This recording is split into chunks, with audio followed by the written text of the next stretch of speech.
now into what we're calling the flash talk portion of the conference.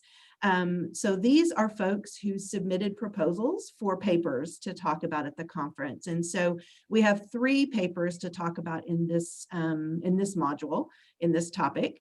And we want to give them an opportunity to talk about either the work that they have completed or work in progress.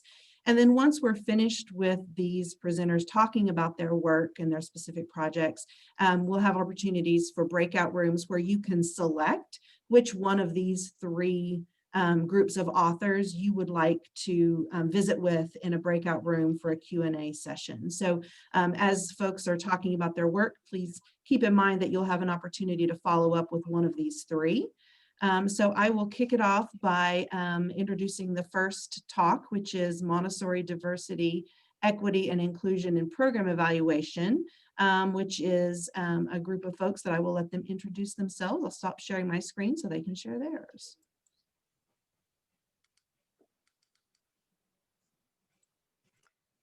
Thank you, Angela.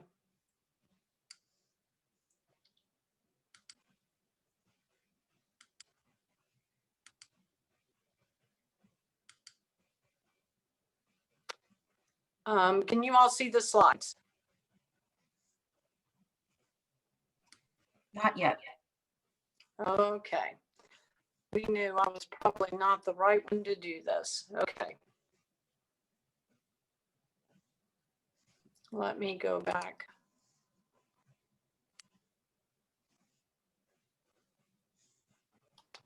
Janet, when I click share screen, it says host has disabled that. So that may be part of the reason.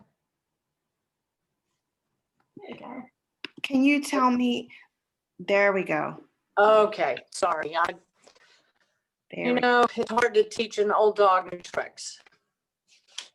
I am Janet Bagby, and I, along with my colleagues, are thrilled to have this opportunity to share with you about exciting new project at the American Montessori Society. And 2 years ago, the AMS Board of Directors made inclusion and equity a strategic priority of the organization.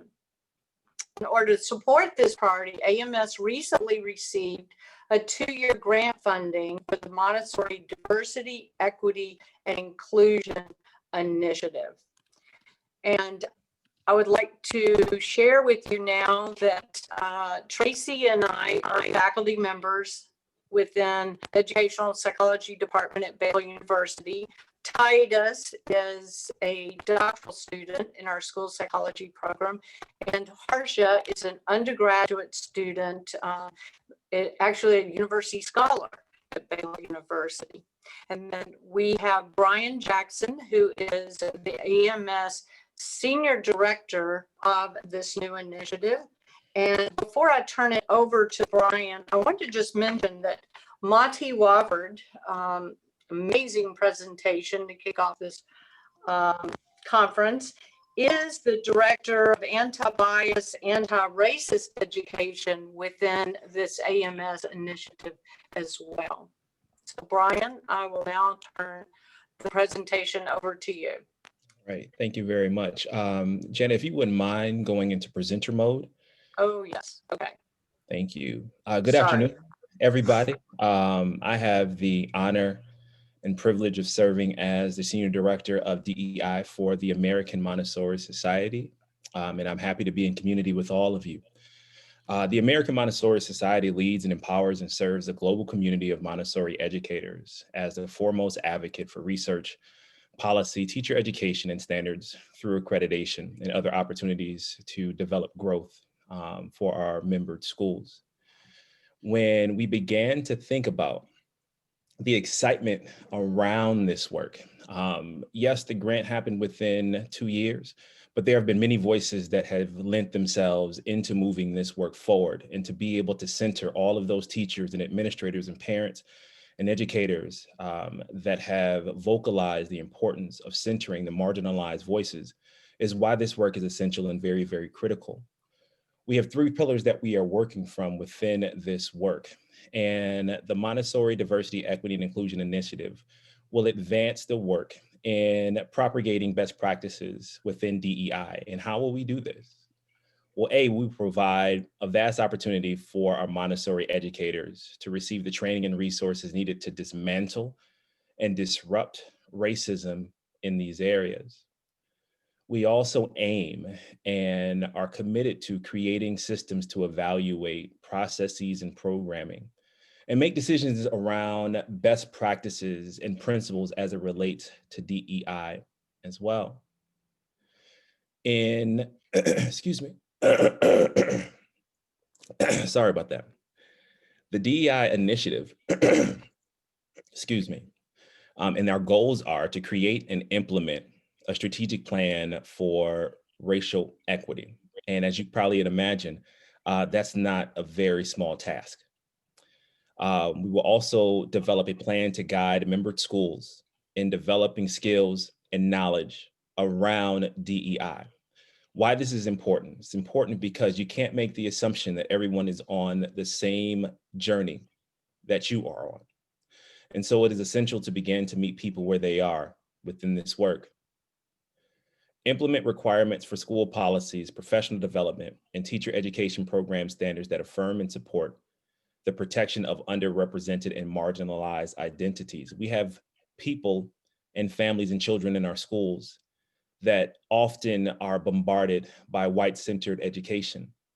But it is essential, especially even more critical now, that those individuals, our family members, our community members, are centered, championed, and highlight, and their stories are told with validity and championing as well.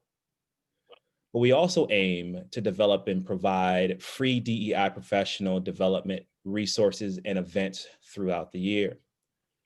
With DEI work, it can't be a one and done. It's a muscle that needs to continuously be fed.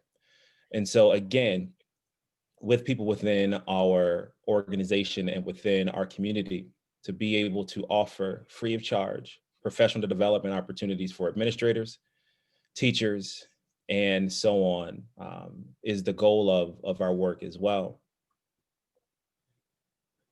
The major outcomes of this work, and this is where the research is essential, is to develop a core anti-bias and anti-racist ABAR curriculum and certificate program for teacher educators and credentialed Montessori teachers and school administrators.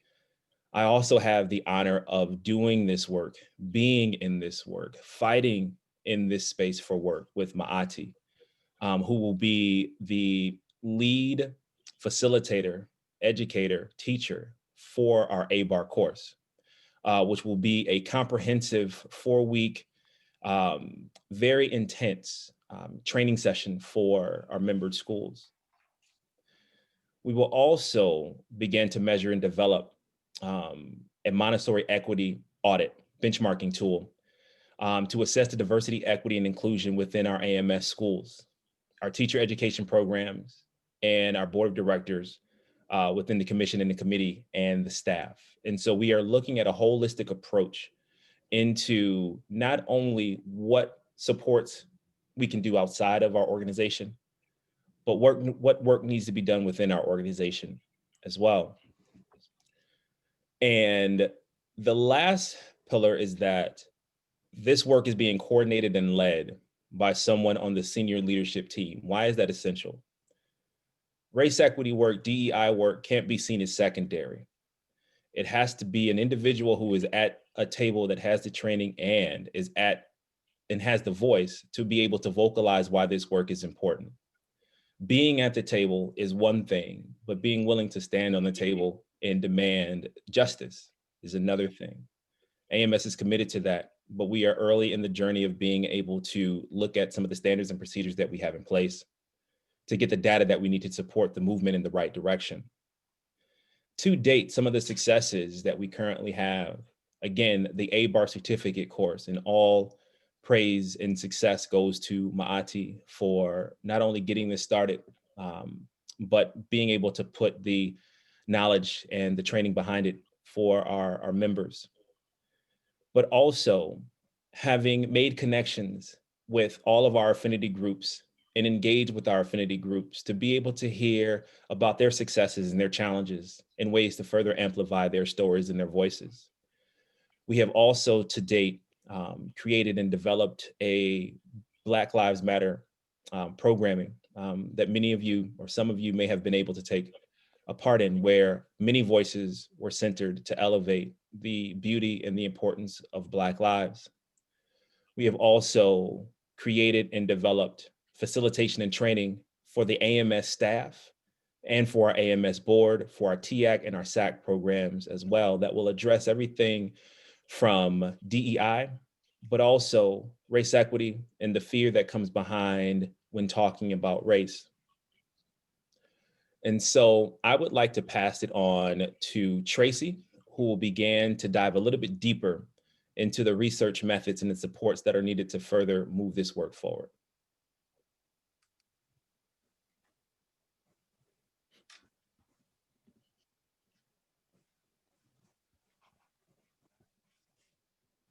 Never mind, I'm muting myself. I'll talk a little bit about kind of a traditional framework for evaluation, with the understanding that a traditional framework for evaluation will not be sufficient for a project like this. We're going to have to think of other ways to engage with the community that we serve, to engage individuals that are not typically heard. And the traditional evaluation model doesn't necessarily do that, but we are going to rely on you all to help us think of ways to do a better job. So a typical evaluation plan includes summative and formative evaluation tools. And if you're familiar with those, the summative is usually what we think of as the summation at the end. We can have a baseline at the beginning and then some kind of evaluation tool at the end that tells us if we've moved the needle, whatever the needle may be, within our project, within the scope of our initiative. Formative is a little bit different because it allows us to engage with the population repeatedly in order to adjust our approach and to make sure we are meeting the benchmark goals that we've set along the way. So formative assessment isn't always something that appears in final project reports per se. More summative information might show up there, but the formative information is essential to know that we are on track to do what we say we're going to do. These can come in a variety of forms. They can be as informal or as formal as they need to be, but typically we think of them under two large frameworks, quantitative and qualitative. The quantitative is the side that I'm most familiar with, which most people kind of frown upon, but it's the numbers. So we think of surveys, we think of doing frequency counts on words and interviews, we think of counting things, anything we can commit to numbers. That doesn't tell the true story for anything, and it will not tell the true story here. So we will need to go beyond that. And we do usually supplement that with qualitative methods. So that's getting stories, getting the words, enriching what those numbers say.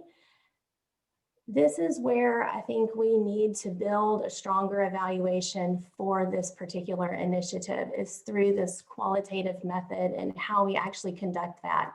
We typically see things like interviews, open-ended questions, people submitting reflections, but I think we need to think outside the box for this particular initiative. And the next slide will show some of the things that we're looking at, some of the things that Bryan touched on, that we will need your help in figuring out how to access the information that we need, how to access the populations, how to help people connect to this so that we can make it a stronger initiative. Bryan, is there anything you would like to add to this? Yeah, actually, yes. I do want to make a correction. Our ABAR curriculum and certificate course is 12 weeks. And I made the mistake of saying 4. So I just wanted to put that on record that it is 12 weeks. That we are grateful for the community that we have, in knowing that, as we say in this work, there can't be one person doing DEI work, just like there can't be one person doing the research in this space. And so we would welcome the brainstorm, we would welcome the community in being able to think of things that we may not have thought of, to engage in conversation and engage in community building, to be able to truly make this comprehensive, to truly make this something that will live and live beyond all of our years. And so with that, I want to thank all of you. I want to be in community with all of you, and I look forward to engaging with all of you.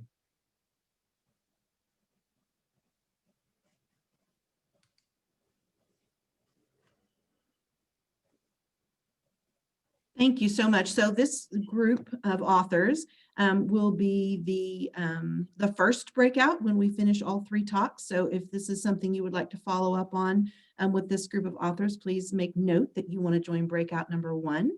And so the next breakout that, or the next flash talk is work that I've been doing with my colleagues. So I am going to share my screen so that we can talk about some work that we've been doing on developing instruments. So I will get us going here. And I think that I will, can you let me know, are you seeing my my full screen slide? Yes. Thank you. Perfect. So I'm going to just run through the slides, and my colleagues who are in the meeting as well, feel free to dive in if there's anything that you would like to add. So my colleagues and I have been working on 2 different measurement instruments. One of the areas of interest that we have is in measuring Montessori implementation.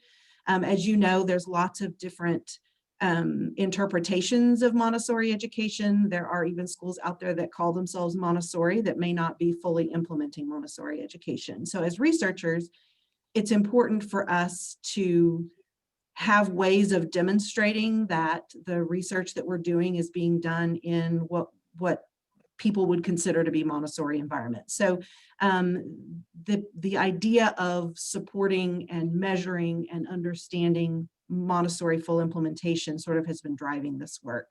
And so there's 2 measures that we've been working on that we want to talk about, and 2 projects that we have been thinking about how to make sure that we are elevating those voices and gaining perspectives to help us make sure that we're really reflecting the diversity that exists in Montessori schools when we create these instruments from the standpoint of the communities and the cultures that are represented in those classrooms.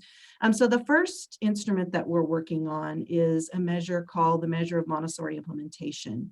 And this is actually a project that is being funded by the Brady Education Foundation, where we're developing a classroom observation instrument where we will have observers go into classrooms to observe the practices, observe what the adults in the classroom are doing and what the children are doing, to be able to measure the Montessori practices being implemented so that that can be incorporated and controlled for and included in models that are being developed from other kinds of research questions. And then the second instrument that we'll talk about is a Montessori coaching tool. And what we're doing is creating a tool, which is a rubric designed to facilitate either early career teacher classroom practices, designed for teacher education programs, school leaders, and mentors to use. My colleagues are involved in Montessori teacher education and have a lot of classroom experience to bring to the table. And so we're trying to find opportunities for providing tools for some reflective practice among teachers. And so to tell you just a little bit more about each of these 2 instruments, the first is the Measure of Montessori Implementation, and it contains 4 different components. And you're seeing just a screenshot here of one of the draft instruments that we've been using on paper in classrooms as we've been pre-piloting the instrument. But there are 2 components of observation checklists, and each of them are 5-minute increments. Repeated multiple times. In the first observation in the classroom, the researchers would be documenting what materials children are engaged with in the classroom. And the second part of the observation checklist is documenting what teachers are engaged in doing in the classroom, and that will also happen in 5-minute increments. And then there are 2 inventory pieces to this instrument as well. One is a classroom index that looks at how well equipped the classroom is from a furnishings and not necessarily Montessori material standpoint, but from the furnishing standpoint and the broader environment standpoint. And then the room inventory material snapshot is where we actually would be documenting the materials that are available in the classroom. And so we have plans, we have plans to do 100 classroom observations to include 5 to 10 observers. Again, we have funding to execute this project, but that has been interrupted by the coronavirus pandemic. So we are not obviously able to go into classrooms at the moment, but we have sort of put that on pause. But we have started our work with our Technical Advisory and Cultural Relevance Committee, a group of professionals who are not necessarily Montessori people, but people who have a great deal of experience in anti-bias, anti-racism, more broadly in the field of academia. And so they have provided us with the first round of feedback on this instrument. So this is still very much a work in progress. And what the folks that we have involved in this, like I said, are, sorry, my computer came unplugged, are folks with PhDs who are focusing their work on these marginalized and vulnerable groups outside of Montessori education.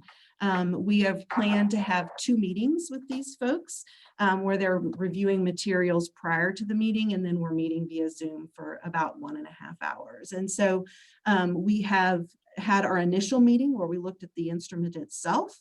And then what we learned in that process, the information that we gained from the folks on the panel in terms of ways to think about this instrument. First of all, that it's really difficult to create a universally, or really impossible to create a universally applicable, culturally neutral instrument, because everything is based on the environment that the classrooms are happening. The second is that when we ask questions about bias in the instrument, which was really interesting because these were not necessarily Montessori trained people, their comment was the instrument itself is not biased if what you're measuring is the Montessori curriculum or the Montessori method. But that doesn't mean that there aren't issues of bias within Montessori practices and Montessori curriculum. So that was a really interesting way to think about it, and something that's given us a lot of opportunities to think about what that means for our work. They also pointed out that teaching is a social construct. And so in these observations, we have to make sure that we're valuing the child and where that child comes from. Some specific items that people mentioned, one of the examples that we listed was eye rolling. And they said that, that sounds like a negative thing, but in particular, that may be culturally acceptable for some children's communities.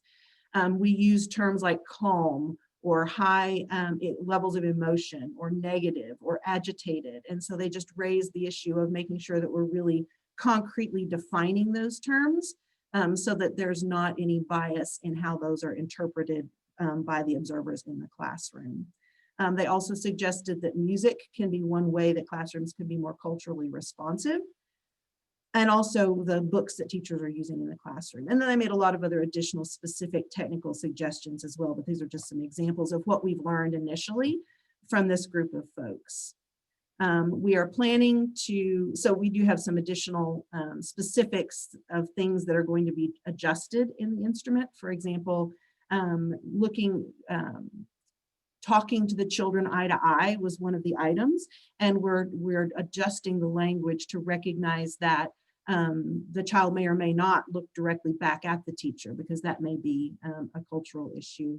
And then one of the items was that there would be less than 3 commercial decor pieces in the classroom. And so we have specified that representing the children and the work of the children in the classrooms, and making sure that that's representative of the children in the classroom is an important aspect of that particular item. And so that is what's happening with that measure of Montessori implementation, we have some next steps to go with that one. The second tool to talk about is the Montessori coaching tool. And just for clarification, our first drafts of the measure of Montessori implementation is at the early childhood level. And the first draft of this Montessori coaching tool is at the elementary level. So we are planning to make both of those tools go across both levels, both elementary and early childhood, but at the moment, this is where they stand. So the way this coaching tool works, and it's been in the works for quite some time, and we've gotten quite a bit of feedback from professionals in the field who work with early career teachers through MACD and through other opportunities for feedback. There are 5 interrelated sections in this rubric, and each section is divided into key dimensions, and that's what you're seeing on the screen right now is you see the interrelated sections, and listed underneath each one are the key dimensions, and then within each dimension there are specific items that are part of the coaching tool. And the idea is that once the coaching teacher or mentor would have the opportunity to rate the teacher, the early career teacher, on these items for the purposes of giving feedback and constructive coaching developmental advice. It's not an instrument that is designed for the purposes of giving teachers a rating for their evaluations or their reviews. It's more a tool to encourage reflective practice. And so this is it, just if you're interested in seeing specific items, I'll put them on the screen and you can just get an idea of the kinds of things that are included in the coaching tool. Recognizing that we still have some work to do. We have done one phase of gathering some feedback from Montessori experts. Montessori teacher education professionals have provided some really valuable feedback on this, and we are in the process of making some adjustments from that perspective. Their expert feedback, we had 19 people who participated in an online survey about the instrument. And the next step for us is we want to make the adjustments to the Montessori practices piece of it. But with the very next thing that we want to do is to conduct some qualitative research with a small group of Montessori ABAR experts. So many of you on this Zoom hopefully would be willing to participate when we reach out and ask for some input, because we want to identify potential bias that may be inherent in this coaching tool. And again, the early childhood level will be addressed after this one.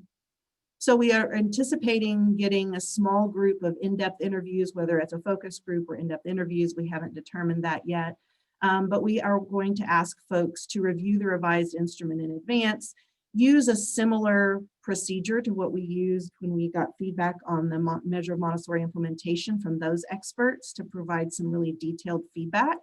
To then have those 1-hour in-depth interviews or focus groups with folks to identify those potential issues. So our next steps for the measure of Montessori implementation is to incorporate feedback from that first meeting of the committee, meet with the committee on input for the training materials. So that's the next meeting with our technical advisory and cultural relevance committee, is to not look just at the instrument itself, but also evaluate and give us feedback on the training materials that were being developed to train the observers to go into classrooms. And then for the Montessori coaching tool, the next step is to incorporate the feedback from Montessori experts and then conduct those qualitative interviews with the Montessori ABAR experts. And our timing is hopefully in March. And then we will go back and do some final focus groups with Montessori experts before hopefully submitting and publishing an article based on the results. So one of the things that we're considering is that this could be valuable work beyond the Montessori community. And so we're looking at some scholarly journals that publish work related to equity and related to issues of diversity. And so these are some of the publications that we're going to be considering And so when we go into our breakout room, we'll be breakout room number 2. And so if you would like to provide us with some feedback on the instruments that we're developing, the process that we're using, and how we're planning to go about incorporating these different perspectives, that would be very welcome. And then if any of you have experience with some of these publications or others that might be important for us to consider as places. I think this goes back to Dr. Brown's suggestion that Montessori education take a leadership role in being a voice for equitable practices and having a racial justice lens to our research work. And so this seems like this might be a good opportunity to talk about that outside the Montessori community. And so we would welcome anyone that wants to speak about that to talk with us in our breakout room. Like I said, we'll be breakout room number 2. So I'm going to stop sharing my screen. And we will turn it over to our final Flash Talk presenter group, which is Karen Manship, and Marie Faria, and Juliette Berg. And they are already sharing their screen. So great. So everyone can see our presentation. Does that sound right? I can see it. It looks great. Okay, perfect. Well, thank you so much for the opportunity to share some information about a research project that we're working on. I'm really excited for the breakout conversations as well. So without further ado, I'll just jump in. Today's presentation is going to come from a large multi-site national evaluation of the impact of attending a high-quality Montessori pre-K program on child outcomes through their pre-K career. And we've started this project, and and in our work, we've had a lot of questions around equity come up. So just to get started, I'll start off with some thank yous. So I want to recognize Dr. Angeline Lillard, who's our co-PI and a wonderful expert to partner with us. We have a great team of researchers at AERA, including Karen Manship, our fearless director, who's here attending today, as well as Juliette Berg, who will also be around, and many others that are participating in the research project. We've also partnered with School Readiness Consulting to help us collect a lot of child level data. And like Angela's project, it's been paused because of COVID school closures. And we're excited to start back up next school year. And then just wanted to thank our funder, IES. This is a federal research grant. It's a 5-year project. So jumping in, school lotteries, if you think about why they were created in the first place, they were considered a school choice method that could potentially increase equitable access to high quality education. And the lotteries are a big part of this research project because, we've seen a rapid expansion of Montessori instruction in public schools. There's over 550 public Montessori schools now. And many of these schools, not all, but many do end up using an admissions lottery to determine who is going to attend the school. And that happens when the supply doesn't meet the demand, right? When there aren't enough Montessori slots in the public schools to serve all of the families that might be interested in attending a preschool that uses the Montessori approach.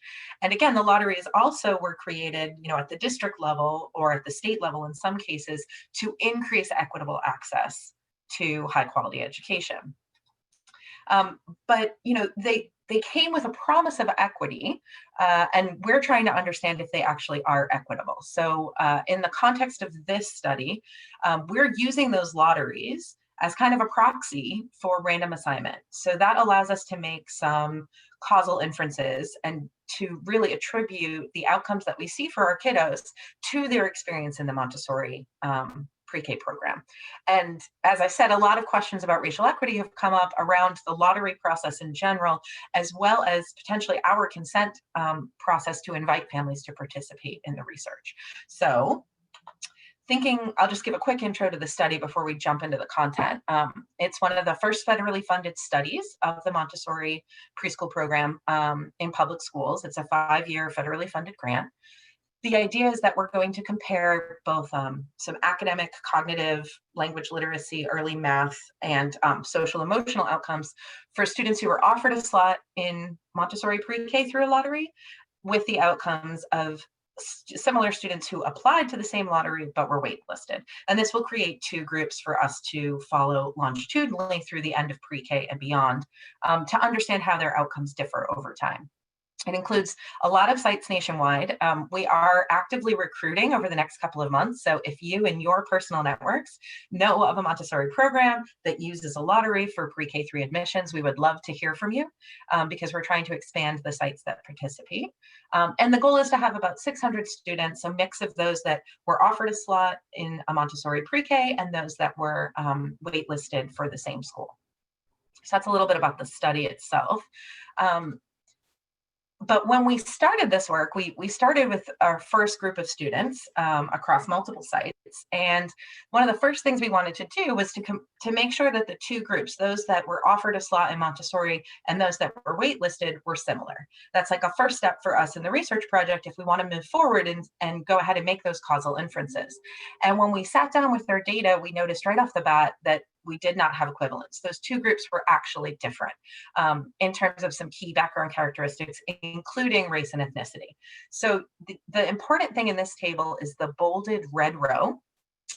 It tells you the percentage of the treatment group, those students who were offered a slot in a Montessori pre-K program that were white, and it's about 81.3%. But if you look at the percentage of the students who were waitlisted, it's only 68.9% white. And so that's, you know, a 12.5 percentage point difference between the treatment group and the comparison group. And in the far column, Hedges G, that's a statistic that we use to say whether or not, you know, this difference is due to chance or it's actually a meaningful difference. And if you have a value above 2.5, that would suggest you have something to worry about, that your groups are not equivalent. And so it made us pause to think, all right, well, clearly we have somehow included more white students in the treatment group than in the waitlist group. And it made us question where that might be happening, either in the lottery process or in any of our practices as a research team. So, you know, there's lots of areas and ways where inequality could enter into the lottery system, even though the lotteries were created to improve equitable access. So there's a couple of steps early on where families make their own personal choices about which schools to apply. For example, the lottery in Washington, D.C., which includes some of our schools, you can list up to 12 different schools anywhere in the city. And every year around lottery time, families really get stressed. It's a very stressful process to figure out which schools you're going to list in the lottery, how you're going to rank them, and it becomes an entire process. So ideas about, you know, which families are connected into social networks and connections that would share broadly about the different types of schools that are available to their children could potentially lead to a bias at the very first step for when families choose which schools to apply to through a lottery. In some sites, there's often an online application process. It can be a bit overwhelming. There may be some possible technology barriers that might exclude families who don't have access to technology or are not as literate in online access and platforms. And then once families apply, the actual lottery algorithms can create equality or inequalities. So for example, we know that many of the public pre-K Montessori programs have preferences, right? And those preferences really do determine which kids are ranked higher and have a better chance of actually getting into a school. Common preferences are your siblings already attending, so that'll bring you to the top of the list. Some of our sites have income eligibility, which is a good thing. So in fact, they'll have two different lotteries, one lottery for children who are income eligible for state-funded pre-K, and a different lottery for kids that are of a higher SES. And that helps them maintain balance in terms of SES in their school. Other schools might use an inbounds preference. This one to me is potentially the most problematic. So if a Montessori school is located in a neighborhood where the cost of housing is very high, and then they use an inbounds preference, then we know that only families who can afford to live in that neighborhood, they're going to be at the top of the list for the lottery. So there's a lot of different decisions that schools and districts can make about how the lottery is executed that may or may not impact racial equity to access to these schools. And then at the kind of end of this process, you have actual enrollment. So families make decisions, even if they're offered a slot, there may be barriers to accepting that slot. Maybe convenience and location from home, transportation challenges, a whole myriad of decision-making processes happen at the enrollment phase.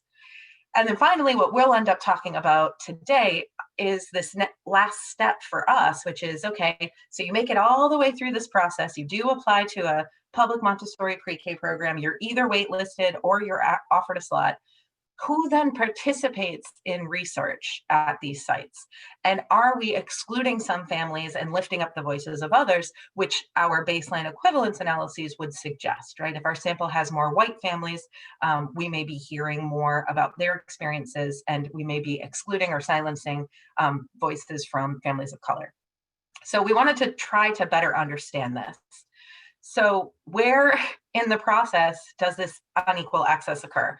So we just talked about each of the steps. For those first two steps, we just don't have access to those data. Someone probably does and should investigate this a bit more, but this would involve probably qualitative interviews and really digging deeply into what happens in a family's decision-making process. We don't have any insight into that on this specific project. Then you could think about these algorithms or, how the lotteries are run. And there's been a recent report out by the Urban Institute that suggests that in Washington, D.C., one of our primary sites, that things are looking good, right? That there's equitable access through the lottery. So while there are still questions here, and we do want to understand these more, we're feeling a little bit better about this growing body of research on the actual process of the lotteries. But it is a thing for us to consider in the future. So today we're going to look at what happens in the last step between enrollment in a school and then of the families that are invited to participate, who actually chooses to participate. So we looked at three groups or data sets to just try to descriptively understand this.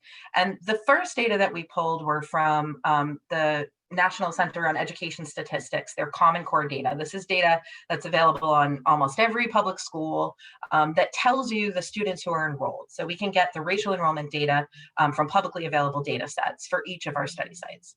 I say each of our study sites, it's not actually 100%. Some of our schools were too new, but for the majority of schools, this is publicly available. And then we looked at the background characteristics of the students in our specific study. The first bucket is all students who were consented. That includes kids that were on the wait list and in the treatment group.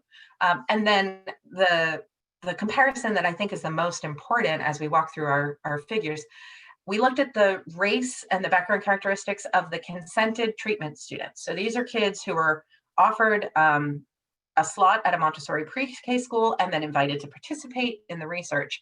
And looking at the difference between that first group, the student racial enrollment, and the race of the consented treatment kids helps us better understand where we have a mismatch between the population served at our study sites. And the big takeaway message is, just like our baseline equivalence analyses, we saw racial differences between the student populations, the kids who enroll in these schools, school-wide, and the treatment kiddos whose families consented to participate in research. So we're going to walk through a couple of examples at the site level just to give you a feel of what this might look like. Again, these are just descriptive analyses. So this is one of our sites in Texas, and the bars to look at here, the blue bars, the dark blue bars far on the left, is the student enrollment from that extant data. So this is just what the student body looked like across the school. The green bar is the percent of the kids who are consented and in the treatment group. And we tried to see if there were big differences between that blue bar and that green bar. And we see that there were fewer Asian families were consented and in the treatment group than those that are enrolled in the school. Fewer Hispanic families were consented than enrolled in the school. And we see that there were more white families participating in the research than what you would expect from the student body. So that's one example in Texas where we are potentially elevating white voice more than it should be for this school and not having enough participation and not, accurately recruiting our Asian and Hispanic families in this site. Another site in Texas had a little bit of a different pattern when we look at these. So we see actually at this site, we had more Asian, Black, and Hispanic families participate in the research and make up, the percentage of our consented treatment kids than what we would have expected given the enrollment patterns at this school. And at this school, we had fewer white families. So, if you have these patterns kind of play out across multiple schools, it may not be a problem. Some schools you may end up having a bit more families of color, and in some schools you might have fewer white. As long as it's balanced across all your schools, you're okay. But we think there is likely a problem across all the schools. So we started looking in some of our Washington, D.C. sites to see if these patterns are similar. In this example, again, we had fewer Black families participating in the research than what we would have expected based on the student enrollment patterns, fewer Hispanic families as well, and more white families. And in fact, in one of our sites, we found that the only students who actually consented to participate in the research project were white families. So we have no participation from any of our Black, Hispanic, Asian, multi-race, no other groups. All we're going to hear at this site, if we move forward with this sample, is what's going on for white families.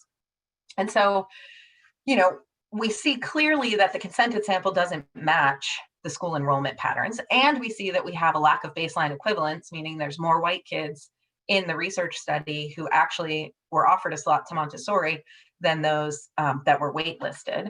And for us, it raised a lot of concerns about what are we doing during our consent process and how can we do this better? So some questions that we hope to dig into in the breakout sessions are, what are the implications for our recruitment practices? So just to give you a feel of some of the things that we did during the consenting process in this research project, we had multiple ways that you could be invited and consent to participate. We had online consenting through REDCap. We had mailings that would go out to families and they could return signed letters in already self-addressed stamped envelopes. We made sure that we translated all of our materials into Spanish, especially in our Texas sites where we have a large group of Spanish-speaking families that are enrolled in our schools.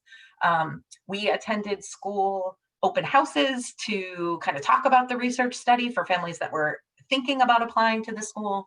But none of it was enough, right? Clearly. So, the lessons we've learned is that translation alone is probably not enough. We need to really think about our culturally competent strategies and try to do better here.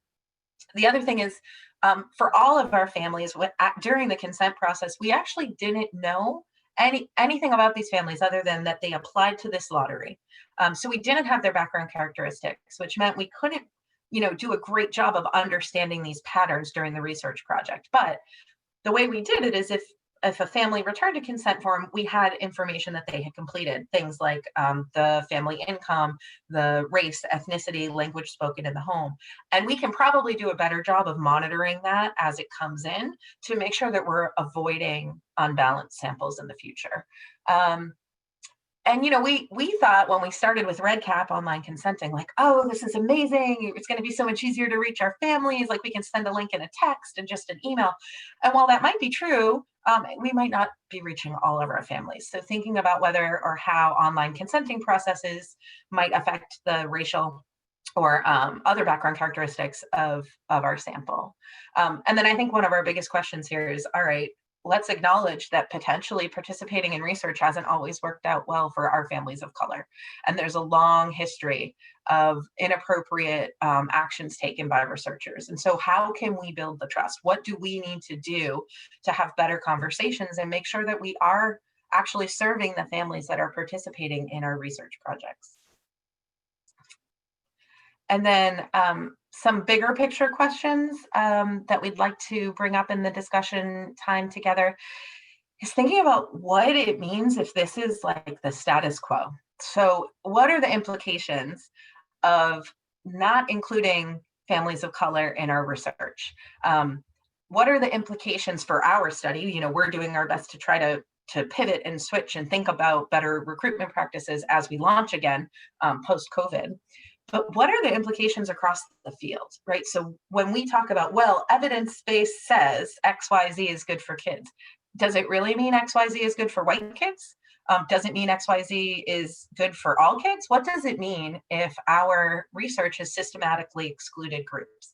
And again, how can we do better, right? How are we going to, as a field, make sure that, you know, the conversation of our last breakout session, not silence voices, right? And make sure that we're lifting people up equally. So that's a little bit of our vulnerability, right? Of mistakes and things that we can learn from our research. And we really are open to any advice about how you would suggest we do this better as we're launching into a second wave of recruitment.